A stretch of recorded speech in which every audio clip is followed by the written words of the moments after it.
Hello दोस्तों, आज का हमारा टॉपिक है इकोलॉजी एंड इकोसिस्टम, पारिस्थितिकी और पारिस्थितिक तंत्र।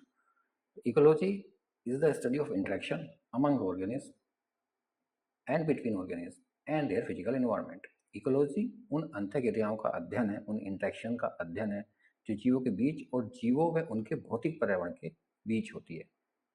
It examine how living being coexist depend on influence their surrounding. यह इस बात की जांच करता है कि जीव एक दूसरे और अपने पर्यावरण पर किस तरह निर्भर करते हैं और उसे कैसे प्रभावित करते हैं। ठीक है, क्योंकि जीव हैं, जीव जहाँ पे रहेंगे उस इन्वायरमेंट का भी उनके जीवन पे इफेक्ट पड़ेगा, लेकिन जीवों के रहने से भी इन्वायरमेंट पे इफेक्ट पड़ेगा। तो ये जो इफेक्ट है एक दूसरे पे, जीव का इन्वायरमेंट पे और इन्वायरमेंट का ऑर्गेनिज्म पे या जीव पे, इसकी स्टडी को बोलते हैं इकोलॉजी। की एस्पेक्ट क्या है इसमें? ऑर्गेनिज्म जीव जैसे कि plant, animal, micro organism, environment यानी पर्यावरण, climate, soil, water, air and their interaction. Interaction मतलब प्रेडेटर प्रे रिलेशनशिप हो सकता है, शिकार और शिकारी का संबंध हो सकता है, कंपटीशन हो सकता है उनमें आपस में, है ना, किसी चीज़ को लेके, स्पेस को लेके, फूड को लेके कंपटीशन हो सकता है, सिम्बायोसिस हो सकता है। ठीक है, सिम्बायोसिस का मतलब जब एक जीव दूसरे जीव को के साथ इंटरेक्ट करता है, वो इंटरेक्शन कैसा होता है? पॉजिटिव होता है, दोनों एक दूसरे को सपोर्ट करते हैं। तो कई तरह के इंटरेक्शन हो सकते हैं, इन सब की स्टडी इसमें करते हैं, इकोलॉजी में करते हैं। अब sub division of ecology, there are two major sub division, autecology और सिन इकोलॉजी। ठीक है, ऑटो इकोलॉजी का मतलब होता है स्टडी ऑफ इंडिविजुअल ऑर्गेनिज्म और single species in relation to their environment, कि जब हम किसी एक इंडिविजुअल की या एक स्पीसीज के मेंबर की स्टडी करेंगे तो उसे बोलेंगे ऑटो इकोलॉजी। जैसे कि studying the life cycle of A tiger, tiger के जीवन चक्र का की हम स्टडी करें, है ना, जीवन चक्र की, और कैसे वो अपने सराउंडिंग से इंटरेक्ट करता है टाइगर। ठीक है, synecology is the study of communities और group of organism and their interaction with an ecosystem. एक ग्रुप, एक कम्युनिटी कैसे इन्वायरमेंट के साथ इंटरेक्ट करती है। कम्युनिटी का मतलब होता है एक से ज़्यादा स्पीसीज हो सकती है। ठीक है, इसमें डिफरेंट प्लांट हो सकते हैं, एनिमल हो सकते हैं, माइक्रो ऑर्गेनिज्म हो सकते हैं। ठीक है, जैसे कि फॉरेस्ट में मिलता है। इकोलॉजी एंड इकोसिस्टम में रिलेशन क्या है? इकोलॉजी है study of the relationship between organism and their environment. ठीक है, किसी ऑर्गेनिज्म का उनके पर्यावरण के बीच, मतलब जीव और पर्यावरण के बीच संबंधों का अध्ययन इकोलॉजी। ठीक है, ecosystem all the living and non living component of an environment and how they interact. किसी वातावरण के सभी सजीव और निर्जीव घटक तथा उसके बीच होने वाले पारस्परिक क्रियाओं का समूह कहलाता है इकोसिस्टम। ठीक है, तो इकोलॉजी क्या होगी? एक तरह से इकोसिस्टम कैसे फंक्शन कर रहा है उसकी स्टडी हम करते हैं इकोलॉजी में। तो आपस में दोनों इंटरकनेक्टेड हैं। इन्वायरमेंट, जैसा कि पहली वीडियो में बताया था, एन ऑर्गेनिज्म इमीडिएट सराउंडिंग, किसी जीव के चारों ओर का तत्काल परिवेश जहाँ वो रह रहा है, उसमें जीवित और निर्जीव दोनों घटक शामिल होते हैं। तो इकोसिस्टम कई तरह के हो सकते हैं। नेचुरल इकोसिस्टम हो सकता है, आर्टिफिशियल या मैन मेड इकोसिस्टम हो सकता है। ठीक है, नेचुरल में फिर टेरिस्ट्रियल हो सकता है, एक्वेटिक हो सकता है। टेरिस्ट्रियल में forest ecosystem, grassland ecosystem, desert ecosystem. ठीक है, तो जहाँ जो जिस एरिया में जिस तरह के जीव रह रहे हैं उस तरह का इकोसिस्टम हो सकता है। इवन ट्री इकोसिस्टम हो सकता है, पॉन्ड इकोसिस्टम हो सकता है ना। एक्वेटिक में fresh water ecosystem, marine ecosystem, फिर फ्रेश वाटर इकोसिस्टम में लोटिक, है ना, जैसे रिवर होती है जहाँ पानी रुकता नहीं है जगह, तो बोलते हैं लोटिक कंडीशंस। और एक होता है लैंटिक, जहाँ पॉन्ड होते हैं, लेक होती है जहाँ पे पानी क्या रहता है? रुका हुआ रहता है, भरा हुआ रहता है। तो अलग अलग टाइप के इकोसिस्टम हो सकते हैं। ठीक है, अब structure and function of N ecosystem, एक पारिस्थितिकी तंत्र की संरचना और कार्य क्या होते हैं। ठीक है, कार्य, जो इकोसिस्टम है वो फंक्शनल यूनिट है इकोलॉजी की। जब हम किसी एक पर्टिकुलर जगह की या स्पेस की स्टडी करेंगे ना, तो उसको बोलेंगे हम उस इकोसिस्टम की स्टडी करें। जैसे किसी ट्री पर रहने वाले जीवों की अगर हम स्टडी करेंगे तो वो होगा ट्री इकोसिस्टम। ठीक है, स्टडी को बोलेंगे इकोलॉजी।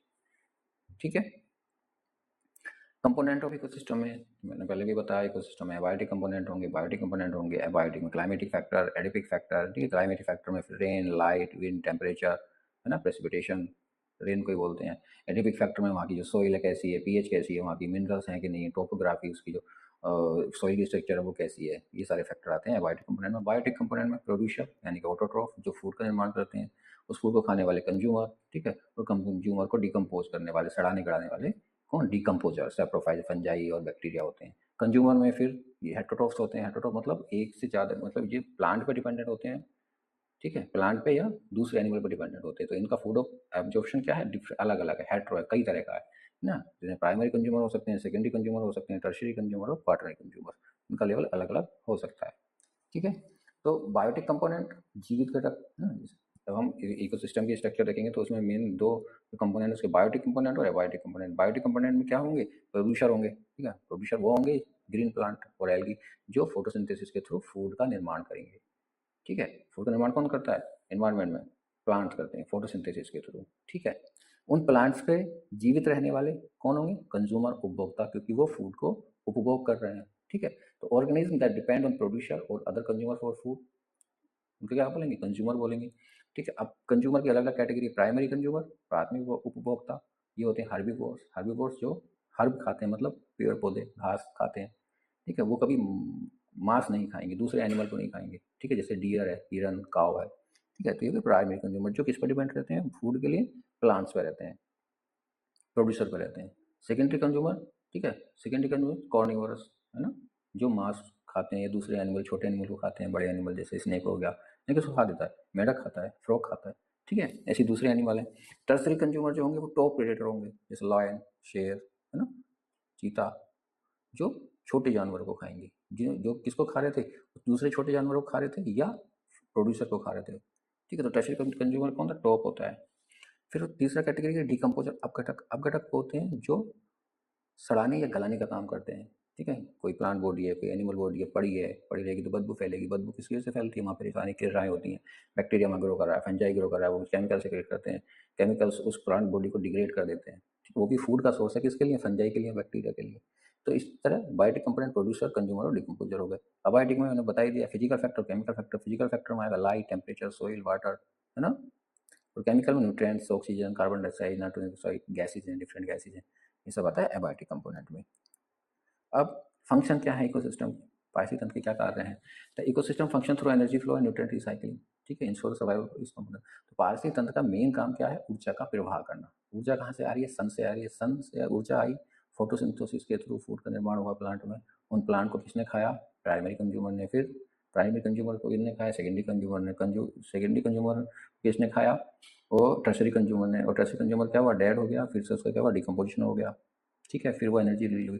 तो ये सन की जो एनर्जी थी, producer, primary consumer, secondary consumer, tertiary consumer, फिर डिकम्पोजर, इस तरह से ट्रांसफर हो रही है। तो इकोसिस्टम का मेन क्या, अब ये सिस्टम बना हुआ है। ठीक है, एक साइकिल बना हुआ है, तो एनर्जी का फ्लो कर रहा है, इसलिए बना है। अगर ये डिस्टर्ब हो जाएगा तो किसी भी लेवल डिस्टर्ब हो जाएगा, प्रोड्यूसर पे, प्राइमरी कंज्यूमर पे, सेकेंडरी कंज्यूमर, तो ये सब बैलेंस जो है डिस्टर्ब हो जाएगा।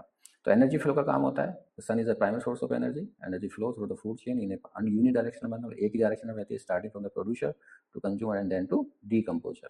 ठीक है, एक ही डायरेक्शन में, यूनिडायरेक्शनल है, वापस नहीं आएगी डीकम्पोजर से टर्सरी पे, टर्सरी से सेकेंडरी पे, सेकेंडरी से प्राइमरी पे, है ना। न्यूट्रिएंट साइक्लिंग का काम है, पोषक चक्र। Nutrient like carbon, nitrogen, phosphorus are recycle between biotic and abiotic component through process like carbon cycle, nitrogen cycles, है ना। तो प्लांट बॉडी, सनलाइट आई, सनलाइट से प्लांट ने फूड बनाया, क्या बनाया, कार्बोहाइड्रेट बनाया। उसमें क्या होगा, CHO, carbon, hydrogen, oxygen, nitrogen, ये सब मिलकर फूड बनाते हैं। उसको फिर प्राइमरी खाता है, फिर सेकेंडरी खाता है, फिर टर्शियरी खाता है, फिर डिकम्पोज हो जाता है। डिकम्पोज होकर जो डिकम्पोज क्या हुआ, मतलब फिर सब कार्बन, हाइड्रोजन, नाइट्रोजन बन के मिट्टी में मिल गया, फिर से वो प्लांट ग्रो करेगा, प्लांट में चले जाएंगे। इस तरह न्यूट्रिएंट का साइकिल चलता रहता है। ठीक है, regulation of population, interaction between organism, maintain population balance, preventing over growth of any species. तो इकोसिस्टम का काम होता है, ये भी काम है कि पॉपुलेशन को बैलेंस करके चले, किसी एक जीव की पॉपुलेशन बहुत ज़्यादा ना हो जाए, है ना। जैसे डायनासोर की पॉपुलेशन टाइम बहुत ज़्यादा होगी तो इकोसिस्टम बिगड़ गया, इसलिए उनकी डेथ हो गई। ठीक है, तो इकोसिस्टम का काम ये भी होता है कि पॉपुलेशन को कंट्रोल करे, एक मेंटेन, एक बैलेंस बना के रखे। इकोलॉजिकल प्रोसेस है, जैसे फोटोसिंथेसिस है, डिकम्पोजिशन है, न्यूट्रिएंट एब्जॉर्प्शन, इन सबको भी मेंटेन करके रखता है। ठीक है, इसका भी काम होता है। By maintaining balance and supporting biodiversity, ecosystem are crucial for the life on earth. अगर इकोसिस्टम इतना इंपॉर्टेंट है और ये अगर डिस्टर्ब हो जाए, है ना, संतुलन ये डिस्टर्ब हो जाए तो क्या होगा, जीवन, पृथ्वी पे जीव का रहना मुश्किल हो जाएगा, है ना। एक तरह से ऐसे हम कहते हैं क्लाइमेट चेंज की बात करते हैं हम, ना, टेम्परेचर चेंज हो रहा है, क्लाइमेट चेंज हो रहा है, बारिश के टाइम पे गर्मी हो रही है, गर्मी के टाइम पे बारिश हो रही है, तो ये क्या होगा, इससे इकोसिस्टम डिस्टर्ब होगा। जब इकोसिस्टम डिस्टर्ब होगा तो आपदाएं आएंगी, प्राकृतिक आपदाएं आएंगी, बहुत ज़्यादा ठंड पड़ेगी, बहुत ज़्यादा गर्मी पड़ेगी, बादल फट गए। तो इस तरह की जो है एक बैलेंस बना के रखना होता है। ठीक है, संतुलन बनाए रखने और जैविक अवसाधन के लिए पारिस्थितिक तत्व पृथ्वी पर जीवन के लिए महत्वपूर्ण है, इसको मेंटेन करके रखना महत्वपूर्ण है। ठीक है, आज के लिए इतना ही, थैंक यू, धन्यवाद।